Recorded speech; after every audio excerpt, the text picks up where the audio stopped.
Right, good evening, colleagues, and thank you very much for your time. And we've come to the end of this match, which Namibia take all 3 points courtesy of a 3-0 scoreline. And with us, we're joined by the head coach of Namibia, Coach Benjamin. The desired result, but not the desired outcome in terms of the group. Perhaps maybe we look at the 3 games and look at what are the biggest lessons you take out of this year's COSAFA. I'm particularly proud that we could give debuts to 7 players so that we can widen the pool of players that we can choose from in Namibia. We gave a debut to a 19-year-old that played today. It's the first time that he played at this level. The previous game was a Liswaniso, where you actually then see that the level of athleticism and the intensity of the games are much higher than what they used to at home. And with that said, that's what we're taking away, and hopefully also the lessons for the players to say, you need the athleticism, you need to be an athlete to be able to compete at this level. And those are the lessons that we saw, and we're hopefully hoping that the players are going to take away and just keep on improving. You get the result, a positive result today, but it means more than that. You have to work even harder and do much more than you are asked to do. What does this do for your team overall in terms of the World Cup qualifiers coming around the block in July? And over and above the pool that you speak to, is it the depth that you need to qualify for the World Cup? I think, we're allowed to dream. It's for free. But the work that we have to put in, that is a reflection in the message that you want over to the players, that it's not only when you're on national duty that you do the work is done before. And those are the lessons that you want to take away from this tournament. We had good opponents in these 3 matches, and there's definitely a growth that happened in terms of player development. If I look at a player like Sergio Damasep, that for the first time now played in defensive midfield, and the power, the strength that he showed, that is really commendable.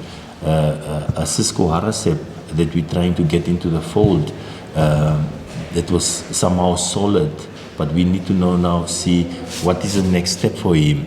Against the ball, he's doing it good. Now it's with the ball and in these phases. And those are the things that we're taking away from and that we want to take with into the competitive games that's waiting for us in September. All right, Coach, we will open it up to the members of the media to give you questions and indeed also interact with that, colleagues. We'll have 2 rounds of Q&A. If there are any questions, please signal by showing your hand and indeed posing your questions to the coach. Yeah. Coach, you started the tournament with 2 draws, and coming to this game, what was your plan, Coach? Yeah, I think, like I said, the games, we all want to win. We all want to win because through winning, the players grow in confidence. But also at the same time, we know that through defeats, that's also when you take the hardest lessons. And we take these 2 games, these 3 games that we had as lessons. And we're going to obviously also sit, analyze them properly, see individually what is it that we did good, and then minimize obviously the mistakes that we did. I can tell you for a fact that even in today's game, I think that we could have held the ball a bit better. We had instances when Jocelyn Kamatuka now is 1-against-1 in the last third with the opponent. Why should you try and kick? Why don't you take it why don't you go the 1-against-1? Those are some of the lessons. Bevankapi with 19 years old on the side. You're breaking the line. You have to bring in that cross. That is your job. And those are some of the lessons that we're taking on the individual space that we have to try and get over to the players and learn. Also know that these are young players. They played a good game, and you know how it is that sometimes you think you're on top of the world. We have to keep them grounded, and it's important for them to keep on working. It never stops. All right. Coach, Lesotho seems to be at the upper hand in terms of ball possession for the first half. Coming to this second half, you seemed a little bit. What did you say to the players? No, I think obviously if you go into the lead with you go into the lead in the halftime, you grow in confidence. And also, like I said, we made 2-3 changes where a bit of a player that could hold the ball came in. But all in all, we all know that Lesotho is a good ball-playing team. They've got the wingers that is fast. It's looking for the 1-against-1. You have to try and contain that. And at the same time, if you do contain it, how is it that you can set then your own play into getting behind them? It was not so easy. And I think us getting those 2 penalties, it's always something that it's for you today, tomorrow it's against you.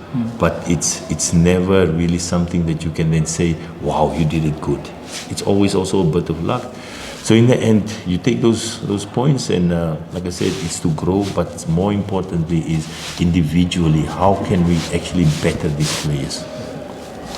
All right, are there any other questions? Without any other questions, we conclude the first press conference for Namibia versus Lesotho. We thank you very much, Coach Benjamin. All the best for the World Cup qualifiers and indeed for the future of Namibia. Thank you so much. All right.